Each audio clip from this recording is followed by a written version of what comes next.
Bismillahirrahmanirrahim. Assalamualaikum warahmatullahi wabarakatuh. Alhamdulillah. Alhamdulillahilladzi farada lana siyam wa syara'a lana al-halal wal haram.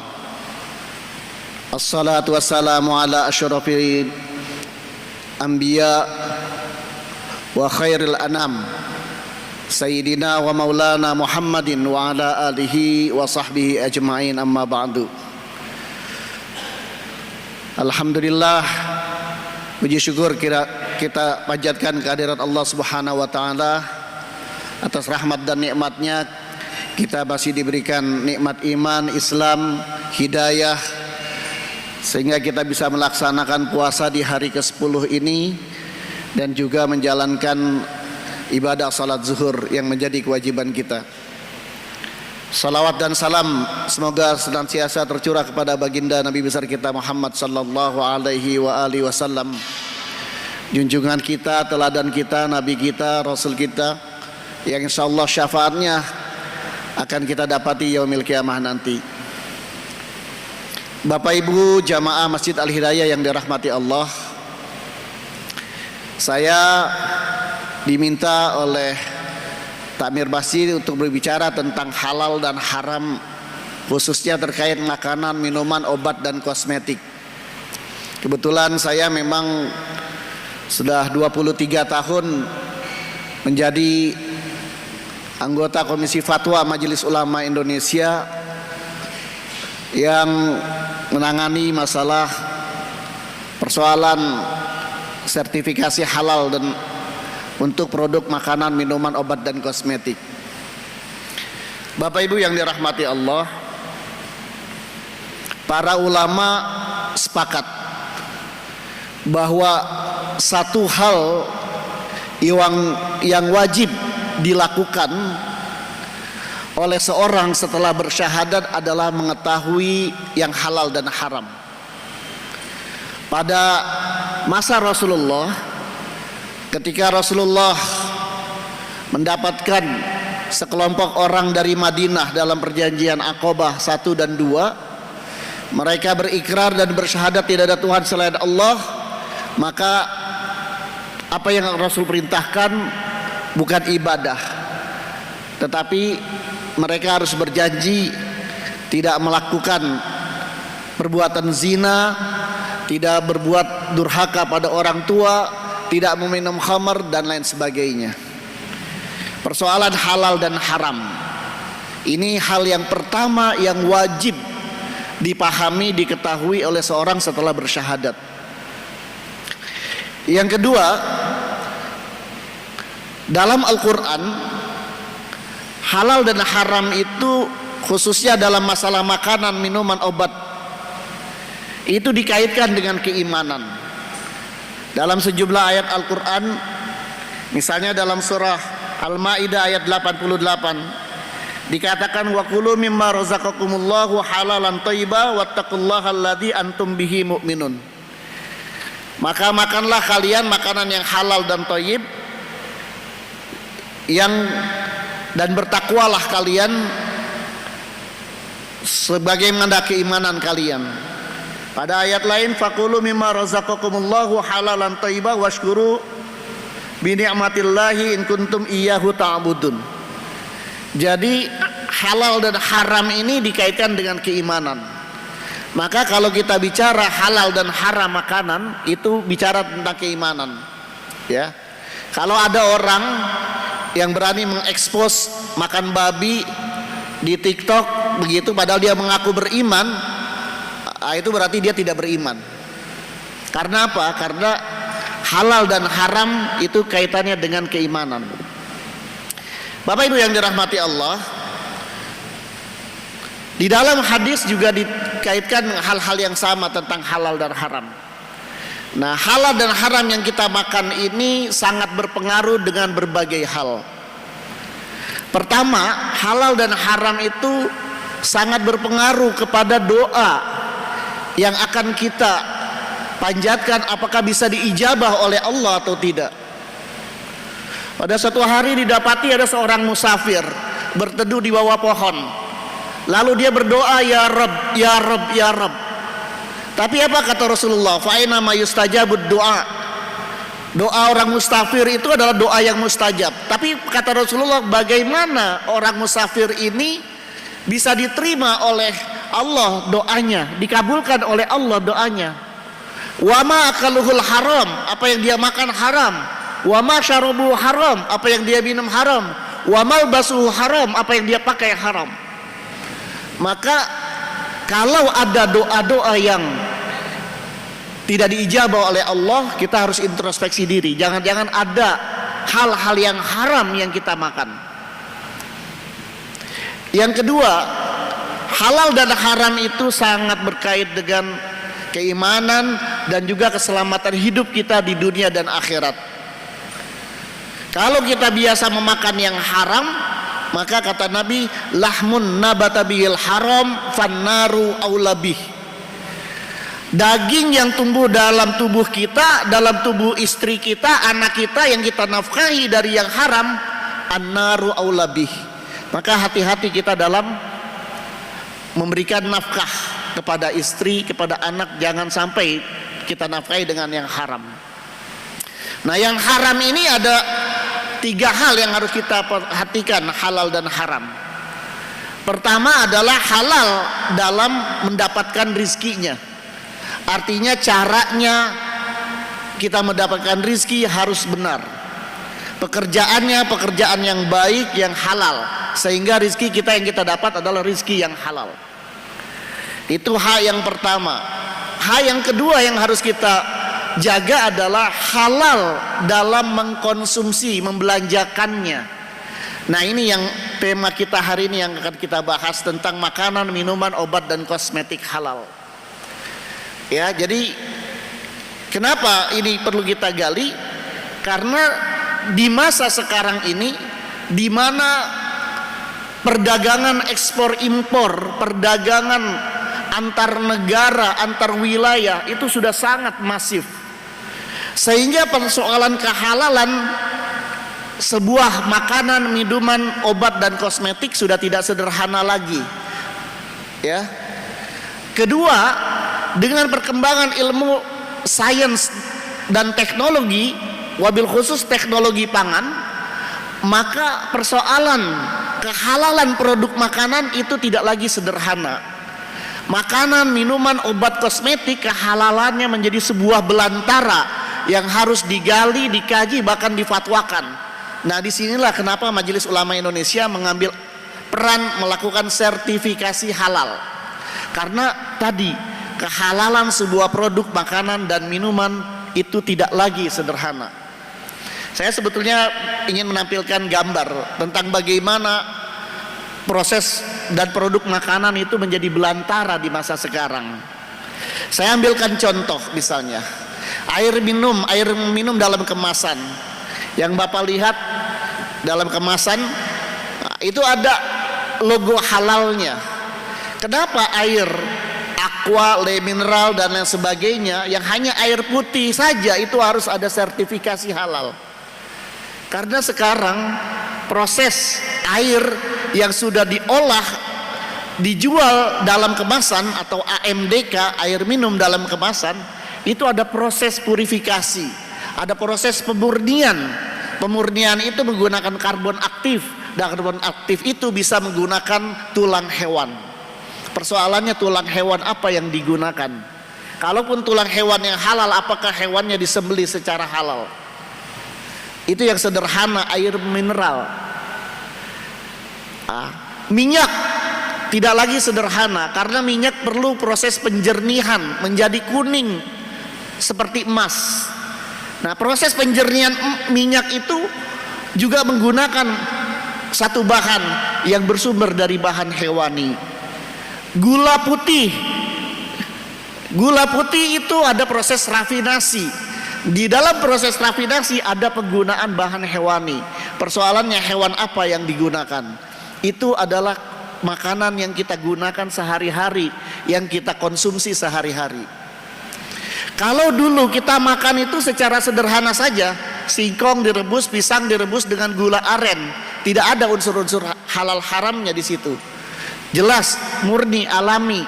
Tapi sekarang kita sudah menggunakan produk-produk dari luar negeri yang kita konsumsi sehari-hari. Dan dengan perkembangan sains dan teknologi sekarang ini, dari seekor binatang, seekor hewan, kalau dulu satu ekor hewan kita hanya manfaatkan dagingnya saja untuk kita konsumsi, atau kulitnya dibuat jadi kerupuk kulit, kerupuk jange. Tapi sekarang semua unsur dari hewan itu bisa dimanfaatkan untuk makanan, minuman, obat, dan kosmetik. Tulang hewan, kalau di Indonesia tulang itu diambil para tukang bakso, tukang mie ayam untuk direbus, digodok, diambil kaldunya. Tapi di luar negeri tulang hewan itu dikumpulkan dan digunakan untuk satu bahan makanan yang disebut dengan gelatin. Nah, gelatin ini bisa menjadi bahan baku berbagai macam produk makanan. Permen yang kita makan kalau dia bentuknya kenyal, empuk, untuk dikunyah, maka itu menggunakan gelatin. Dan di Indonesia tidak ada pabrik gelatin. Kenapa tidak ada pabrik gelatin? Karena tulang-tulang sembelihan sapi itu semuanya sudah diambil oleh para pedagang bakso dan pedagang mie ayam untuk diambil kaldunya. Tapi kalau di luar negeri gelatin itu tulang itu dikumpulkan. Maka gelatin itu kita 100% masih impor dari luar negeri. Nah, itu tulang hewan. Dari gelatin ini banyak penggunaan untuk permen seperti marshmallow. Marshmallow itu pasti menggunakan gelatin. Permen karet pasti menggunakan gelatin. Dari gelatin juga untuk obat, yaitu untuk cangkang kapsul. Cangkang kapsul itu menggunakan gelatin. Dari gelatin juga itu bisa dibuat untuk es krim. Makanya ada nama es krim gelatinos, karena pakai menggunakan gelatin. Dari gelatin itu juga digunakan untuk selai, roti. Dan banyak sekali penggunaan dari satu produk yang namanya gelatin, yang 99% itu sumbernya adalah tulang atau kulit hewan. Ini baru tulang, ya. Dari jeroan hewan, di luar negeri jeroan itu bukan food tetapi feed. Apa feed? Feed itu makanan hewan. Jadi jeroan-jeroan itu diolah kemudian menjadi makanan hewan. Nah, kalau kita jeroan dimakan, usus dimakan, ampela dimakan, jantung dimakan, hati dimakan. Kalau di luar jeroan itu masuk dalam feed. Nah, feed ini, ya, jeroan-jeroan ini itu banyak sekali digunakan untuk penggunaan bahan makanan sekarang ini. Contohnya misalnya adalah sosis. Sosis itu ada semacam plastik yang membungkusnya. Itu bukan plastik, tapi memang dia bisa dimakan. Nah, tapi itu terbuat dari apa? Dari jeroan. Kemudian dari jeroan itu juga banyak digunakan untuk bahan-bahan makanan yang lain. Ya. Dari kulit hewan. Kulit hewan ini mengandung kolagen yang sangat tinggi. Kulit hewan ini digunakan untuk kosmetik. Karena kandungan kolagen yang sangat tinggi bisa meremajakan kulit katanya. Membuat orang yang 71 bisa jadi 17 tahun. Nah, kolagen kandungannya ada pada kulit hewan. Makanya kalau bapak ibu mau awet muda banyak makan kikil. Nah, itu kolagennya tinggi. Nah, kolagen itu dari kulit hewan. Nah, ini banyak dimanfaatkan untuk makanan, untuk obat, untuk kosmetik. Ya. Sampai kepada yang namanya bulu hewan itu pun juga tidak lepas dari pemanfaatannya. Koas untuk mengecat atau tukang martabak itu untuk memberikan minyak samin, koasnya itu menggunakan bulu hewan. Ya. Nah, kemudian dari bulu hewan juga itu ada penggunaan untuk bahan bukan hanya bulu, tetapi air liur hewan bahkan itu bisa dimanfaatkan untuk penggunaan apa yang disebut dengan flavor. Nah, Bapak Ibu sekalian, flavor ini adalah sebuah revolusi terbesar dalam industri makanan dan minuman, obat dan kosmetik, terusnya dalam makanan dan minuman. Karena flavor ini sekarang itu semua rasa itu tidak perlu menggunakan bahan yang asli. Bapak Ibu memakan anggur, apakah dari anggur yang asli? Tidak. Kalau anggur asli, anggur itu mahal Pak, 1 kilonya di atas 100.000. Kalau permen rasa anggur nggak mungkin bisa dijual dengan harga 500 atau 100 perak. Tapi menggunakan flavor, rekayasa rasa menjadi rasa seperti rasa anggur, rasa jeruk. Nah, ini adalah flavor, rekayasa rasa, teknologi rasa yang dari sekarang kita akan lihat bagaimana dari sebuah toko ya jualannya teh Thai tea, teh Thailand, itu ada 30-an atau bahkan 50-an produk minuman ya Thai tea. Itu di situ ada penggunaan berbagai macam rasa, rasa anggur, rasa jeruk, rasa stroberi, rasa blueberry, rasa berry, rasa nanas, rasa macam-macam. Semua rasa itu bisa direkayasa tanpa harus menggunakan bahan yang asli. Dan flavor itu adalah teknologi yang luar biasa menipu konsumen kalau kita mau tahu. Karena apa? Karena di lidah kita ini itu ada jutaan titik rasa. Yang ketika kita makan permen rasa jeruk itu disentuh titik rasa asam, rasa apa? Rasa asam dan rasa asin, lalu ditambah aroma flavor seperti jeruk, lalu kita mengunyah, dan ketika kita kunyah oleh otak kita ditangkap ini permen rasa jeruk.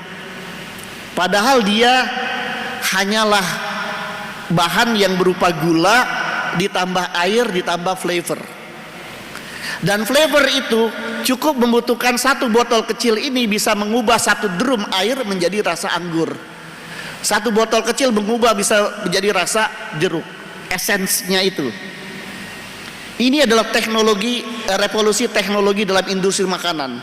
Maka kalau Bapak Ibu datang ke supermarket, ke hypermarket, Bapak Ibu lihat kemasan di setiap makanan, ciki, snack, akan ketemu kata flavor atau perasa atau perisa.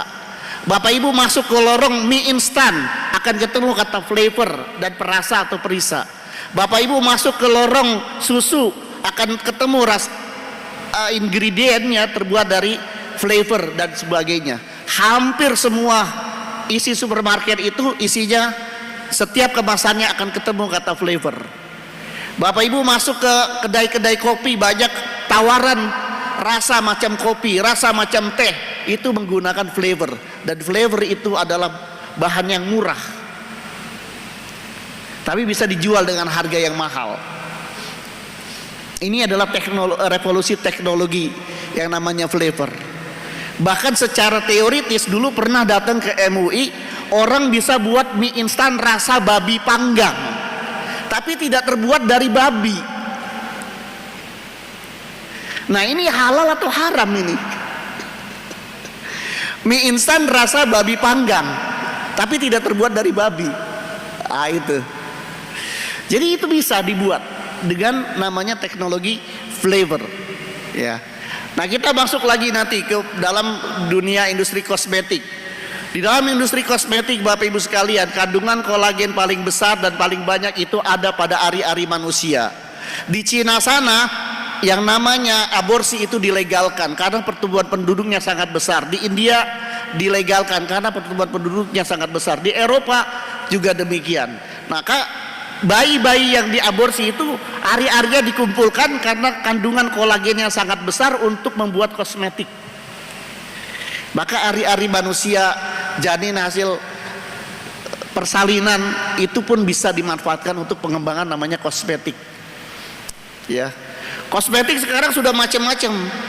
Ada lagi penggunaan kosmetik yang namanya waterproofer. Ya, bukan hanya tembok dan genteng yang ada waterproofernya, muka pun juga dikasih waterproofer gitu sekarang gitu. Jadi para wanita cukup bedakan pagi, dia sampai jam 6 siang, jam 6 sore sampai malam dia nggak perlu lagi ganti bedaknya. Nah, itu sudah tahan air. Nah, di situ ada penggunaan bahan-bahan kosmetik yang sumbernya juga hewani kalau kita lacak. Belum lagi nanti bicara tentang vaksin, ya. Vaksin ini lebih rumit lagi. Saya mengaudit vaksin COVID-19 ke Cina, ya. Melihat langsung proses produksi vaksin. Saya mengaudit di India, di Italia, di Belgia vaksin. Nah, itu prosesnya lagi ada penggunaan yang namanya porcine, yang namanya enzim babi. Yang kita harus hati-hati ini sumbernya dari mana. Nah, belum lagi kita bicara tentang obat-obatan yang menggunakan alkohol. Nah, bagaimana hukum alkohol itu? Ya, obat batuk itu unsur alkoholnya 20% menggunakan alkohol. Nah, boleh atau tidak penggunaan alkohol? Nah, ini persoalan yang perlu kita jawab di masa sekarang. Nah, karena dunia makanan, minuman, obat dan kosmetik tadi belantara, disinilah perlunya ada yang disebut dengan sertifikasi halal sebagai upaya untuk melindungi umat Islam dari mengkonsumsi yang tidak halal. Karena halal dan haram ini terkait dengan keimanan, terkait dengan kehidupan di akhirat, dunia akhirat kita, dan juga terkait dengan doa-doa kita. Nah, karenanya Bapak Ibu sekalian, terkait dengan itu, ya, Majelis Ulama Indonesia sudah 32 tahun melakukan proses sertifikasi halal. Dan dalam sebuah proses sertifikasi halal itu ada sebuah kerja yang panjang, yang jauh. Ya, misalnya tadi ketika mengaudit gelatin, ya, kita mengaudit gelatin di Cina, mengaudit gelatin di India, mengaudit gelatin di Thailand, ya. Nah, itu sumbernya adalah tulang hewan itu dikumpulkan. Maka kita harus lacak dari mana sumber tulangnya ini. Apakah tulang babi atau tulang sapi? Kalau dia tulang sapi, apakah tulangnya itu disembelih secara syar'i atau tidak? Maka kita lacak, ya. Dari sebuah perusahaan gelatin, kita lacak, Anda dapat tulang ini suplainya dari mana? Oh, dari rumah potong hewan A, B, C, D, E, F, G, H, I, Z. Maka rumah-rumah potong hewan yang sumber suplai mereka itu kita lacak, kita datangi satu persatu. Ada 50 rumah potong hewan, maka 50-nya kita lacak. Pemotongannya jam 2 malam, maka jam 2 malam kita hadir lihat pemotongannya. Siapa yang memotong, apakah sesuai syariat Islam atau tidak, bagaimana pemotongannya, menggunakan stunning atau tidak, dan lain sebagainya. Apakah betul-betul sesuai dengan syariat Islam pemotongannya itu. Nah, ini adalah hal-hal yang rumit yang kemudian dari situ kita laporkan ke Komisi Fatwa MUI untuk ditetapkan apakah ini halal atau tidak, ya. Bapak Ibu sekalian, inilah persoalan halal haram makanan, minuman, obat dan kosmetik yang belantara itu. Dan karenanya memang persoalan ini harus terus kita jaga seiring dengan perkembangan sains dan teknologi, seiring dengan arus perdagangan ekspor impor yang semakin tidak bisa kita hindarkan. Daging di Indonesia, Bapak Ibu sekalian, para petani kita hanya bisa mensuplai 30% kebutuhan daging, 70%-nya masih impor. Gelatin 100% masih impor. Sekarang sudah mulai diupayakan pembuatan gelatin menggunakan bahan-bahan yang halal, misalnya rumput laut dan lain sebagainya. Vaksin juga sekarang dengan adanya kita keras dalam masalah kehalalan vaksin, maka mulai dilakukan R&D, research and development di perusahaan-perusahaan vaksin, ya, bagaimana mereka tidak lagi menggunakan porcine, ya. Karena porcine ini sulit untuk menggantinya, dan mengganti sebuah bahan dalam satu obat itu membutuhkan riset 13 tahun. Diuji coba 13 tahun, lalu diuji coba pada hewan, diuji coba pada manusia, apakah efektif, efikasinya, apakah dia punya efek samping atau tidak dan lain sebagainya. Itu membutuhkan waktu yang panjang, ya. Karena orang-orang terdahulu tidak memperhatikan aspek halal haram dalam makanan, minuman, obat. Padahal kalau dalam Islam jelas tuntunannya. Likulli dawa'in da. Innallaha lam yakun la idallah la yanzilu fi ma harrima alaikum dawaan. Allah tidak pernah menurunkan ya apa yang dia haramkan bagi kalian itu sebagai obat. Ya. Tadawaw wala tadadawaw bil haram, kata Rasul. Berobatlah kalian kalau sakit, tapi jangan berobat dengan yang haram. Haram caranya, tidak kedukun, dan haram yang dikonsumsi obatnya. Nah, maka inilah yang menjadi bahan kajian kita dan perenungan kita pada Ramadan kali ini. Karena apa? Karena di dalam surah Al-Baqarah kita tahu ayat tentang puasa itu ada dalam surah Al-Baqarah 182, 183 dan seterusnya. Ya. Setelah Allah berbicara tentang masalah puasa, ayat berikutnya berbunyi wala taqulu amwalakum bainakum bil batil. Janganlah memakan harta dengan cara yang batil. Cara yang batil ya transaksinya harus halal, kerjaannya harus halal, didapat rizkinya secara halal, mengkonsumsinya juga harus yang halal.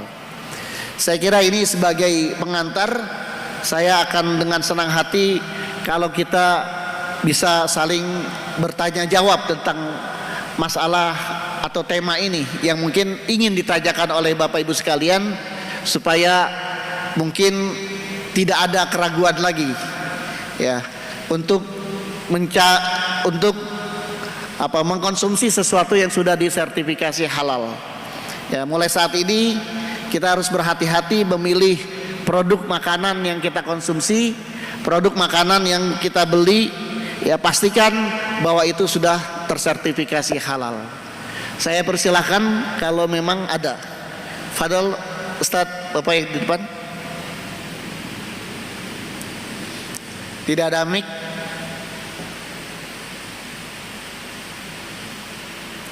Baik.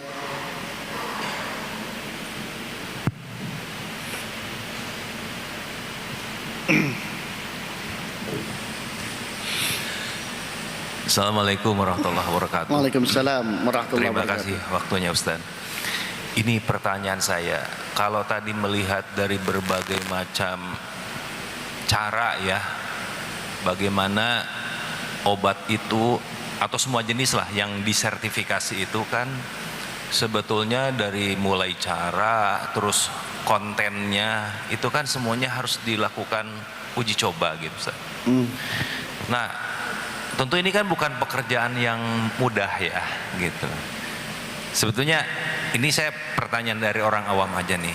Apakah di MUI sendiri ada semacam tenaga ahli khusus atau laboratorium gitu untuk melakukan semua proses verifikasi ini? Nah, itu yang pertama. Terus yang keduanya ini saya agak sedikit penasaran aja ya. Selama ini kan proses itu atau memberikan label itu apakah di awal aja atau ada sebuah misalnya proses secara rutin gitu ya untuk melakukan reverifikasi terhadap sebuah produk? Karena kan saya cuma membayangkan aja ya, yang namanya pedagang itu kan lebih berpikirnya tuh ke arah bisnis. Mungkin pada saat awal dia akan melalui semua tahapan sehingga dia lulus uji.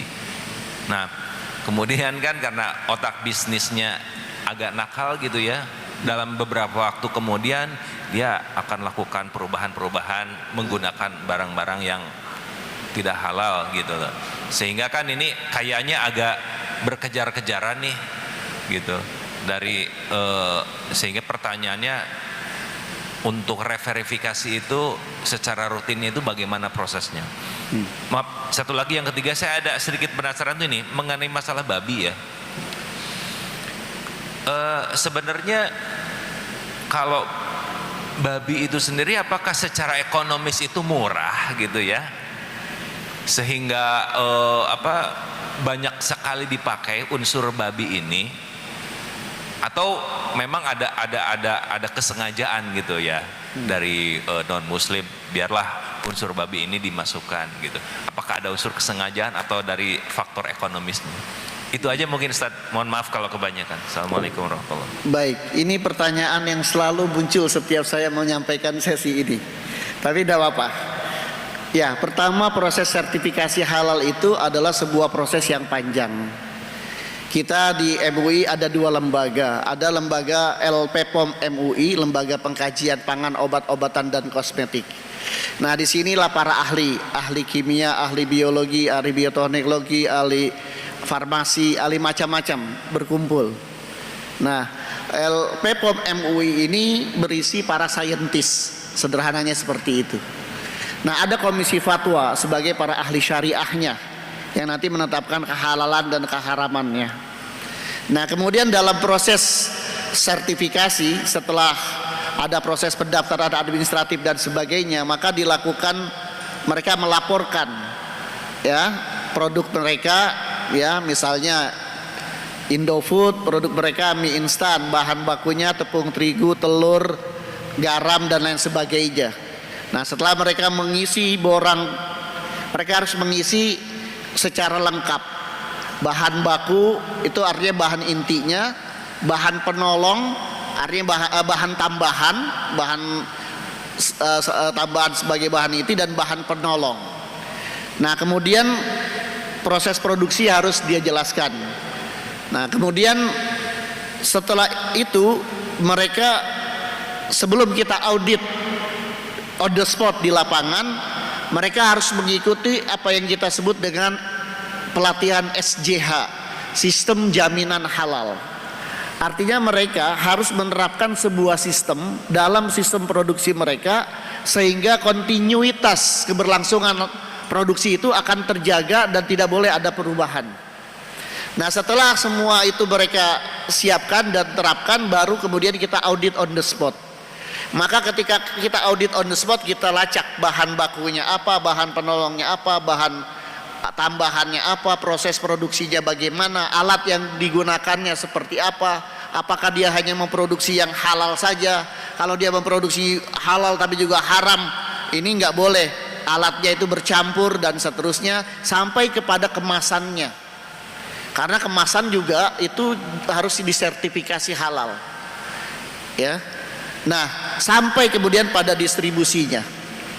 Nah, kemudian kalau ada bahan yang sumbernya dari satu bahan yang lain, dari produk yang lain, seperti tadi misalnya pabrik permen ada penggunaan gelatin, maka kita akan lacak gelatinnya dari mana. Oh, dari perusahaan A di Thailand, maka kita lacak apakah gelatin dari perusahaan A ini sudah dapat sertifikasi halal atau belum. Kalau belum dapat sertifikasi halal, maka kita harus melacak proses sertifikasi, atau kita melakukan sertifikasi halal di pabrik yang ada di Thailand kalau mereka bersedia. Atau kalau tidak, mereka harus ubah sumber gelatinnya dari produsen yang sudah bersertifikat halal dan seterusnya. Jadi semua kita pastikan itu harus dalam sertifikasi halal. Jadi kalau Bapak bertanya apakah ada ahlinya, ya memang kami di Komisi Fatwa bukan ahli kimia, bukan ahli biologi, bukan ahli bioteknologi, bukan ahli teknologi pangan, bukan ahli farmasi, tapi adanya di LPPOM. Nah, kadang orang salah sebut halal LPPOM MUI, itu sebetulnya salah, karena LPPOM MUI tidak menetapkan halal. Yang menetapkan halal hanyalah ahli syariah, yaitu Komisi Fatwa. Jadi halal MUI harusnya, bukan halal LPPOM, karena LPPOM berisi para saintis, mereka tidak menetapkan halal. Mereka hanya melakukan audit, lalu melaporkan hasil auditnya ke Komisi Fatwa untuk kemudian ditetapkan halal atau tidaknya. Ini yang benar seperti itu, ya. Jadi, nah ketika audit, dari unsur Komisi Fatwa pun ikut dalam proses audit untuk memastikan kajian proses auditnya berjalan secara benar sesuai dengan SOP. Jadi seperti itu, Pak. Nah, itu udah berjalan langsung lama. Dan kemudian Bapak tanya tadi tentang keberlangsungan kehalalan sebuah perusahaan. Ya memang namanya pengusaha, kata Nabi, at-tujar humul fujar illa man sadaqa wa amina. para pebisnis itu ada kecenderungan fujar, berlaku nyeleweng. Illa man sodaqo amina. Nah, untuk memastikan itu maka kita punya sistem yang kita sebut dengan sistem jaminan halal. Seperti saya katakan tadi, pengusaha sebelum dia diaudit dia harus menerapkan sistem jaminan halal itu. Dan sistem jaminan halal itu harus dijalankan dulu. Baru kemudian kita bisa masuk di situ. Nah, dari sistem jaminan halal inilah kita menjaga, menggawangi proses supaya dia terjaga kehalalannya. Pengusaha tidak boleh mengubah bahan, baik bahan baku, bahan penolong, bahan tambahan tanpa izin atau pemberitahuan kepada Majelis Ulama Indonesia untuk memastikan bahwa ketika dia tidak ada minyak bimoli misalnya, dia harus gantinya dengan minyak apa supaya halal. Itu harus dia laporkan. Kalau tidak, kita akan bisa melakukan sidak, dan kita juga sebetulnya bisa melacak. Dengan perkembangan sains sekarang ini, ya, unsur DNA hewan itu bisa dilacak meskipun dia sudah jadi tepung. Ya, tulang sudah dihancurkan menjadi tepung, itu DNA-nya bisa dilacak. Maka itulah kasus seperti kasus Ajinomoto yang beberapa waktu lampau, mungkin masih ingat Bapak Ibu sekalian. Ya, di mana ada kasus Ajinomoto sudah bersertifikat halal, dia menggunakan dalam proses produksi MSG-nya itu menggunakan mameno, menggunakan polipepton namanya. Lalu dia ubah dengan baktosaiton, back to saiton jadinya. Ya, lah dia ubah. Lalu kemudian kita cukup ambil sampel dari luar yang di pasar, kemudian kita lacak secara laboratorium, DNA-nya itu bisa terlacak. Ternyata ada penggunaan baktosaiton yang bersumber dari porcine. Lalu kemudian kita cabut sertifikatnya dan kita publish. Nah, inilah mereka mengalami kerugian yang sangat besar, 3 miliar sehari. Ya. Jadi mereka juga agak takut juga kalau mereka mau mengubah terus kemudian ternyata tidak halal, kita publish, ya akhirnya mereka mengalami distrust. Nah, distrust inilah yang paling ditakutkan oleh para pengusaha. Lalu kemudian akhirnya mereka mengubah dengan mameno dan sekarang sudah halal kembali. Ya, jadi sistem jaminan halal yang harus dijalankan oleh perusahaan inilah yang menjadi dasar. Kita bisa melacak, ya, dari PO pembelian bahan, dari gudangnya kita audit, ya, stok di gudang, purchase ordernya bagaimana, kemudian kita lacak dari sumber apakah betul perusahaan ini membeli sekian bahan, ya, misalnya, dan seterusnya. Nah, dari daftar pembelian catatan itu bisa terlihat, bisa terdeteksi bahan-bahan yang mereka gunakan. Misalnya itu salah satu saja. Ya, jadi itu, Pak. Kemudian penggunaan babi. Ya, babi ini kenapa kok banyak banget digunakan? Ya. Pertama, babi ini memang lebih ekonomis. Karena babi sekali melahirkan 13 ekor. Nah, yang lucunya di babi itu, induk babi itu punya puting 12, tapi dia melahirkan 13. Makanya angka 13 jadi angka sial. Gitu. Karena satu babi nggak kebagian puting susu. Nah, itu. Ya, babi memang lebih ekonomis karena dia melahirkan bisa sampai 13 ekor dalam waktu yang cepat dan dengan pertumbuhan yang cepat. Berbeda dengan sapi, berbeda dengan kerbau, berbeda dengan kambing yang mungkin hanya melahirkan 1 atau 2 ekor. Nah, ini memang satu hal secara ekonomis. Kedua, dari masa lalu memang para saintisnya, ilmuwan-ilmuwan dulu adalah ilmuwan-ilmuwan non muslim, sehingga mereka biasa menggunakan, ya, kembali ke babi sebagai acuan. Ya, di Eropa mereka lebih takut sapi gila, penyakit sapi gila daripada babi gila. Gitu. Jadi memang penggunaan babi ini sangat luar biasa. Kalau Bapak lacak di Google siapa orang terkaya di Cina, itu akan ada keluar satu orang. Apa kekayaannya? Dia punya peternakan babi terbesar di Cina. Ya. Jadi dia suplai babi terbesar di Cina sehingga dia menjadi orang terkaya di dunia karena punya pabrik babi itu. Ya, jadi itu mungkin semoga bisa menjawab pertanyaan lain. Ya, silakan, Pak. Assalamualaikum warahmatullahi wabarakatuh. Makasih Pak Ustadz, saya ada 2 pertanyaan. Pertama, kalau saya ngeliat kan masyarakat Indonesia saat ini kalau misalnya ke restoran-restoran atau ke bakery gitu ya, sebenarnya kan itu juga sudah sertifikasi halal ya. Contoh misalnya kayak Holland Bakery gitu ya. Terus juga kalau misalnya ke restoran, misalnya ramen itu udah ada yang sertifikasi halal. Tapi saya lihat masih banyak orang yang datang ke restoran tapi yang belum ada sertifikasi halal.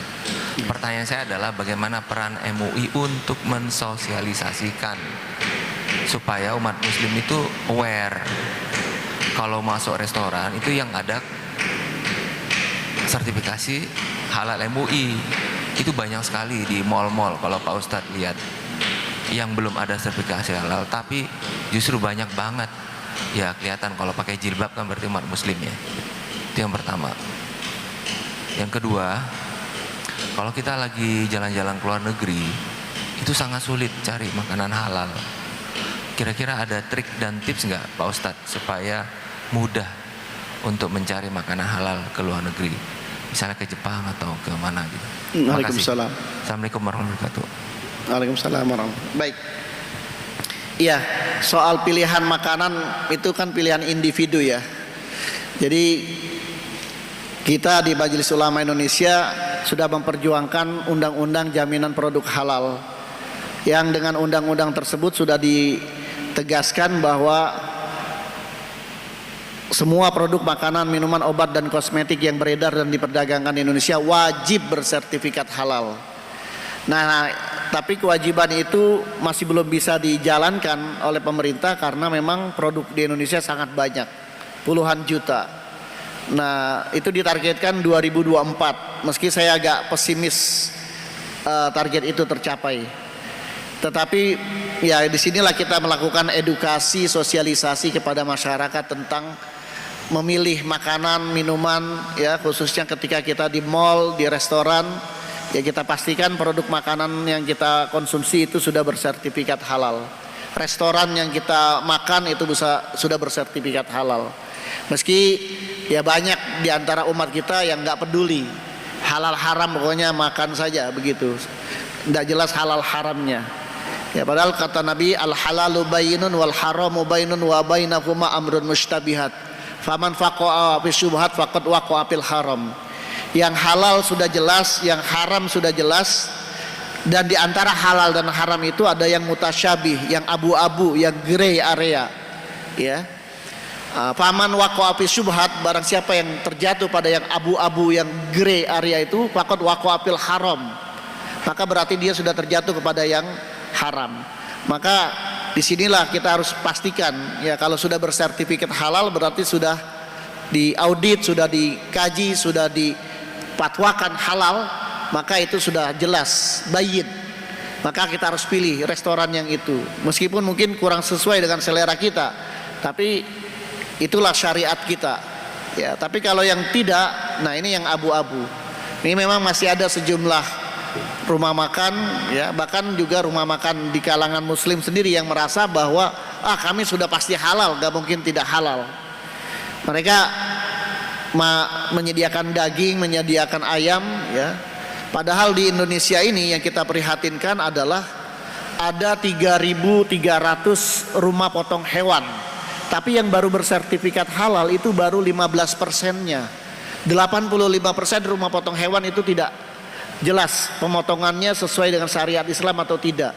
Nah di luar itu ada namanya TPH, tempat pemotongan hewan yang ada di pasar-pasar tradisional, yang dimana tukang-tukang potong ayam itu asal sekedar membeset sedikit lehernya, padahal tidak terputus hulkum, mari dan al-wadajain sesuai dengan syariat Islam, bahkan langsung dilempar ke air panas. Itu jangan-jangan matinya karena air panas, bukan karena sembelihan. Itu sama dengan makan bangkai kalau seperti itu. Belum lagi banyak tiren. Nah ini yang memang PR besar di masyarakat kita, memberikan kesadaran ya untuk memastikan. Karena kalau halal itu pasti thayyib. Kalau thayyib belum tentu halal. Ya, ayam yang disembelih yang tidak keluar darahnya, itu darahnya akan mengendap di kulit ayam atau di daging ayam. Dan itu sangat berbahaya, membawa kanker. Ya. Itu sangat berbahaya sekali. Demikian juga apalagi sapi ya, binatang besar ya, itu banyak ada penggunaan stunning dalam proses penyembelihan, di mana di stunning, dipingsankan. Sebetulnya dipingsankan tuh tidak dimatikan, tetapi ada ya proses stunning yang sampai mati ya, jadi sudah mati baru disembelih. Ini ada proses penyembelihan menggunakan stunning yang mematikan ya, yang digunakan di sejumlah rumah potong hewan. Nah maka dari itu memang ini perlu kita terus sosialisasikan, edukasikan tentang pentingnya kita menjaga ya, dan mengingatkan pada saudara-saudara kita tentang halal makanan ini. Jadi ya, kita tidak bisa, MUI bukan penegak hukum yang bisa melarang orang jangan makan di sini begitu. Ya, kita hanya memberikan dakwah dan mauizah saja. Ya, yang itu. Kemudian kalau di luar negeri Bapak Ibu sekalian, untuk diketahui bahwa halal ini sudah menjadi isu global, bukan hanya di Indonesia, tetapi juga di seluruh dunia, bahkan di negara-negara non muslim. Ya, di Cina, di Korea, di Jepang itu halal juga sudah mulai banyak sekarang ini. Ya insya Allah kalau kita keluar negeri, di setiap negara itu hampir bisa kita cari pilihan untuk makan yang halal, itu sudah ada pilihannya. Tetapi kalaupun tidak ada, misalnya kita bisa makan ala orang yang tidak makan daging, vegetarian ya, kita memilih makanan vegetarian. Itu mungkin lebih aman untuk kita konsumsi ya. Tapi kalaupun ya itu juga tidak ada, kita membutuhkan protein hewani, paling tidak kita boleh makan ayam ya, kita baca bismillah sebelum memakannya ya, kita pilih daging yang halal ya. Itu kalau sudah tidak ada pilihan lain, karena Quran mengatakan famanitur ghairu bagin wala adin fala isma alaih. Kalau dalam keadaan terdesak, tidak ada pilihan, maka boleh. Ya, tidak ada ayam yang sudah disembelih secara halal, tidak ada, maka boleh ya kita makan ayam ya, sebagai pilihan kalau memang tidak ada pilihan yang lain. Baik Bapak Ibu sekalian, saya kira cukup sekian kajian kita. Saya ingin membuka waktu pertanyaan lebih banyak lagi, tapi waktu juga sudah melebihi jam 13 dan Bapak Ibu juga punya kegiatan yang lain. Terima kasih atas kehadiran perhatian, semoga ini bermanfaat. Yang benar datang dari Allah, yang salah dari Al-Fakir sendiri, kurang lebih mohon maaf. Wabillahi taufiq wal hidayah. Wassalamualaikum warahmatullahi wabarakatuh.